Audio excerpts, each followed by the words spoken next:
আপনাদের সঙ্গে শেয়ার করব খুবই স্বাস্থ্যকর একটা জলখাবারের রেসিপি। তো আপনারা দেখে বুঝতেই পাচ্ছেন এটা কতটা সুন্দর হয়েছে। বানানো কিন্তু খুবই সহজ, আর বাড়িতে থাকা মাত্র কয়েকটা উপকরণ দিয়ে বানিয়ে নিতে পারবেন। আর এর মধ্যে অনেক কিছু সবজি দেয়া আছে, তার জন্য এটা কিন্তু খুবই হেলদি একটা খাবার। আপনারা চাইলে বাচ্চাদের টিফিনেও কিন্তু বানিয়ে দিতে পারবেন। একদম ঝটপট বানানো যাবে এই রেসিপিটা। নমস্কার, কেমন আছেন সবাই?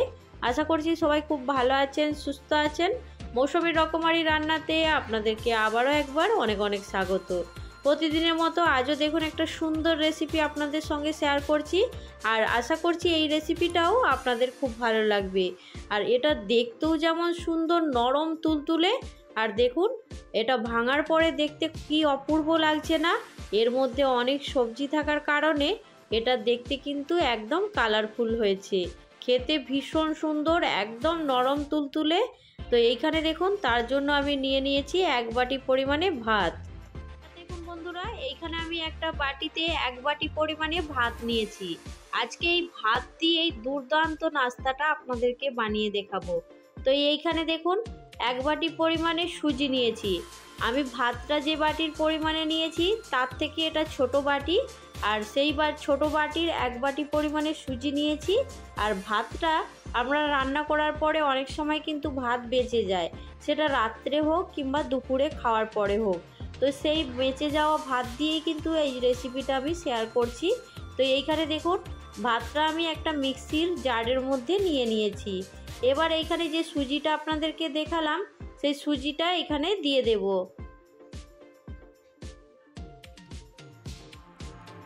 আর এটাকে হেলদি বানানোর জন্য আমি এইখানে 2টো ডিম অ্যাড করে নেব। তো আপনারা যদি ডিমটা না দিতে চান তো তার বদলে টক দই দিয়ে দেবেন, খুব সুন্দর নরম তুলতুলে হবে এটা। তো এইখানে দেখুন আমি 1/2 বাটি পরিমাণে জল দিয়েছি। তো যদি একটু জলের পরিমাণ পরে লাগে তখন একটু অল্প পরিমাণে দিয়ে দেব।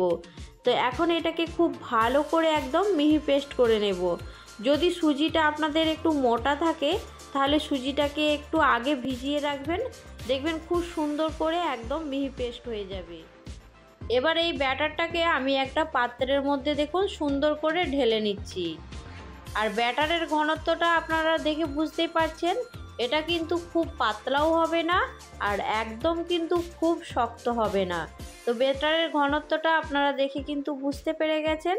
তো এবার এটাকে আমি একটু ঢাকা দিয়ে রেখে দেব কিছুক্ষণ রেস্টের জন্য। তার মাঝখানে আমি কিছু সবজি কেটে নেব। এখানে দেখুন বন্ধুরা, আমি অফ ক্যামেরাতে সুন্দর করে সবজিগুলোকে ছোট ছোট টুকরো করে কেটে নিয়েছি। তো আপনারা এখানে আপনাদের পছন্দ মতন সবজি যোগ করতে পারেন। আমি এখানে নিয়েছি ক্যাপসিকাম, টমেটো, ধনেপাতা, পেঁয়াজ, আর নিয়েছি গাজর, আর তার সঙ্গে নিয়েছি একটু ঝালের জন্য কাঁচা লঙ্কা। তো এইখানে দেখুন সবজিগুলো দেখতে পেয়েছেন। তো আপনারা কিন্তু আপনাদের পছন্দ মতন সবজি এখানে অ্যাড করতে পারেন, যেমন একটু ফুলকপি, তার সঙ্গে একটু বিনস। তো অবশ্যই কিন্তু আপনারা পছন্দ মতন সবজিগুলো অ্যাড করে নেবেন।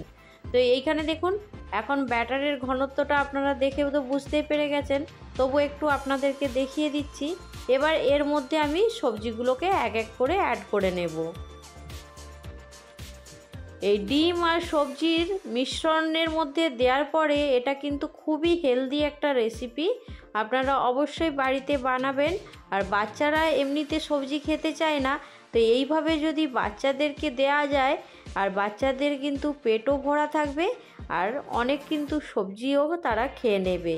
এইভাবে সবজি দিয়ে যদি নাস্তা বানানো হয় বাচ্চারা বুঝতেই পারবে না, আর তারা কিন্তু খুব সহজে সবজিগুলো খেয়ে নেবে। আর বাচ্চাদের সঙ্গে বড়দেরও কিন্তু এই নাস্তাটা খুব পছন্দ হবে। তো একবার আপনারা বাড়িতে বানিয়ে দেখুন, আর কেমন হয়েছে সেটা কিন্তু জানাতে ভুলবেন না। সবজিগুলোকে দেখুন খুব ভালো করে এখন মিশিয়ে নিয়েছি, আর মেশানোর পরেও দেখুন কতটা সুন্দর লাগছে। তো এবার এর মধ্যে দিয়ে দেব 1 চামচ গোটা জিরে। এবার দিয়ে দেব স্বাদ মতো নুন। নুনটা দেওয়ার পরে খুব ভালো করে এবার সব কিছু মিশিয়ে নেব। সবজিগুলো তো আগে মেশানো হয়ে গেছে, এবারে নুন দিয়ে আর জিরেটা দিয়েছি সেটা দিয়ে খুব ভালো করে এখন মিশিয়ে নিচ্ছি। একদম কম উপকরণে দিয়েই এই নাস্তাটা আপনারা বানিয়ে দেখুন, খেতে কিন্তু ভীষণ সুন্দর হয়, এতটাই নরম তুলতুলে হয়। আপনারা যখন বানাবেন তখন কিন্তু বুঝতে পারবেন। তো এইখানে সব কিছু একদম আমার রেডি হয়ে গেছে। তো এবার এর মধ্যে খুব সামান্য পরিমাণে একটু ইনো দিয়েছি। আর যদি বাড়িতে ইনো না থাকে তাহলে একটু অল্প পরিমাণে খাওয়ার সোডা দেবেন, আর না দিলেও কিন্তু হবে, এর মধ্যে ডিম দেওয়া আছে। ইনোটা দেওয়ার পরে কিন্তু খুব বেশিক্ষণ আর এইভাবে রাখা যাবে না। চলুন এবার ঝটপট করে এইগুলোকে বানিয়ে নিই। তো এইখানে তার জন্য আমি একটা আপ্পাম প্যান নিয়েছি। যদি আপনাদের বাড়িতে আপ্পাম প্যান না থাকে তখন আপনারা ননস্টিক প্যানের মধ্যে অল্প অল্প করে দিয়ে যেইভাবে রুটি পরোটা বানিয়ে থাকেন সেইভাবে এটাকে বানিয়ে নেবেন, সেটাও কিন্তু খুব সুন্দর হবে।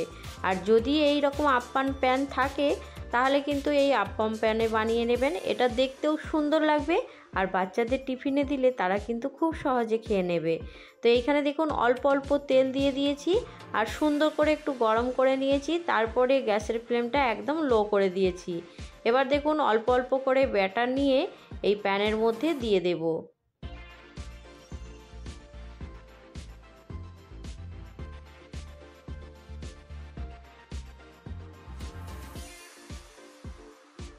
এখানে দেখুন প্যানের মধ্যে সব সুন্দর করে দিয়ে দিয়েছি। দেওয়ার পরে এবার ওপর থেকে একটা ঢাকনা ঢাকা দিয়ে দেব 2 মিনিটের জন্য। আর এইখানে কিন্তু গ্যাসের ফ্লেমটা অবশ্যই একদম লো ফ্লেমে রাখবেন। আর দেখুন 2 মিনিট পরে ঢাকনাটা খুলে দেখেছি, দেখুন এটা কত সুন্দর ফুলে উঠেছে, দেখতে পেয়েছেন? আর এটা যেমন সুন্দর দেখতে হয়েছে খেতেও কিন্তু তেমনই সুন্দর হবে। তো এইভাবে অবশ্যই একদিন বানিয়ে দেখুন। তো কেমন হয়েছে সেটা কিন্তু জানাতে একদম ভুলবেন না। খুবই হেলদি একটা রেসিপি, বাসি ভাত হোক কিংবা দুপুরের বেঁচে যাওয়া ভাত, সেটা দিয়ে সুন্দর একটা নাস্তা বানিয়ে নিতে পারবেন। তো এইখানে দেখুন আমি এবার এইগুলোকে আস্তে আস্তে উল্টে দিচ্ছি। আর এই উল্টানোর সময় কিন্তু গ্যাসের ফ্লেমটা একদম লো করে দেবেন। তো অবশ্যই লো টু মিডিয়ামে রেখে এটাকে বানিয়ে নিতে হবে। বানাতে কিন্তু খুব বেশি সময় লাগবে না, একদমই ঝটপট বানানো হয়ে যাবে। তো এইখানে দেখুন এইগুলোকে আমি একটা একটা করে উল্টে নিচ্ছি। সবগুলো যখন সুন্দর করে উল্টানো হয়ে যাবে তখন ওপর থেকে আবারও একবার ঢাকনা ঢাকা দিয়ে রেখে দিতে হবে। তবে এই সময় কিন্তু খুব বেশিক্ষণ আর রাখা যাবে না, 30 থেকে 40 সেকেন্ড ঢাকনা ঢাকা দিলেই এটা কিন্তু সুন্দরভাবে একদম রেডি হয়ে যাবে। তো এইখানে দেখুন 30 থেকে 40 সেকেন্ড রাখার পরে এবার ঢাকনাটা খুলে একটু দেখে নিচ্ছি। তো দেখুন এখন ঢাকনাটা খুলে দেখে নিচ্ছি কত সুন্দর একদম ফুলকো ফুলকো নাস্তা রেডি হয়ে গেল। তো একদম ঝটপট কম সময়ের মধ্যেই কিন্তু আপনারাও বানিয়ে নিতে পারবেন। একদিন বানিয়ে দেখুন কেমন হয়েছে জানাতে কিন্তু একদম ভুলবেন না। তো এইখানে দেখুন সুন্দর করে আমার নাস্তাগুলো একটু লাল করে ভাজা হয়ে গেছে। এবার এইগুলোকে তুলে নেব। একদম কিন্তু কম তেলের মধ্যেও আপনারা বানিয়ে নিতে পারবেন। তো এইখানে দেখুন আর কিন্তু প্রথমে যা তেল দিয়েছি তারপরে আর কোনো রকম তেল না দিয়েই এটাকে আমি উল্টে পাল্টে একটু লাল করে ভেজে নিয়েছি। আর দেখতেও কতটা সুন্দর হয়েছে দেখে বুঝতেই পারছেন। তো এইভাবে বাকি যেটা আছে সেটাকেও বানিয়ে নেব।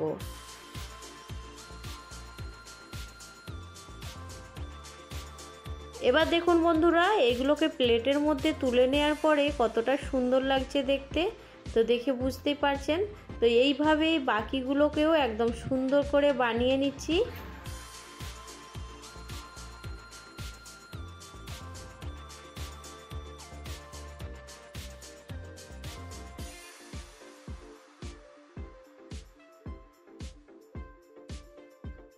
এখানে দেখুন বন্ধুরা আমি সব নাস্তা সুন্দর করে একদম রেডি করে সাজিয়ে গুছিয়ে নিয়ে চলে এসেছি। তো আজকের এই নাস্তার রেসিপি আপনাদের কেমন লাগলো জানাতে কিন্তু একদমই ভুলবেন না। ভালো লাগলে অবশ্যই একটা লাইক দিয়ে দেবেন। আর বাড়িতে অবশ্যই বানিয়ে খেয়ে দেখুন, বাচ্চাদের টিফিনে দিয়ে দেখুন, বাচ্চারাও দেখবেন খুব সহজে একদম টিফিন ফিনিশ করে বাড়ি চলে আসবে। সবাইয়ের পছন্দ হবে, বাচ্চা থেকে বড়দেরও কিন্তু ভীষণ ভালো লাগবে। তো এইখানে দেখুন আমি এটাকে একটা ভেঙে আপনাদেরকে দেখিয়ে দিচ্ছি কতটা সুন্দর হয়েছে আর কতটা নরম তুলতুলে হয়েছে। আমি হাতে নিতেই কিন্তু আপনারা দেখলে বুঝতে পারবেন। তো এইখানে আমি ভেঙে আপনাদেরকে একটু দেখিয়ে দিচ্ছি। এটা সসের সঙ্গে কিংবা এমনি খেতেও দুর্দান্ত হয়। তা অবশ্যই বানিয়ে দেখুন, কেমন লাগলো জানাতে ভুলবেন না। আজকে আমার রেসিপি কেমন হয়েছে সেটাও কিন্তু জানাতে ভুলবেন না। তো আজকের রেসিপি এইখানেই শেষ করছি। পরবর্তী রেসিপি নিয়ে খুব তাড়াতাড়ি আরও একটা নতুন ভিডিওর সঙ্গে দেখা হবে। সবাই ভালো থাকবেন, সুস্থ থাকবেন, বাই।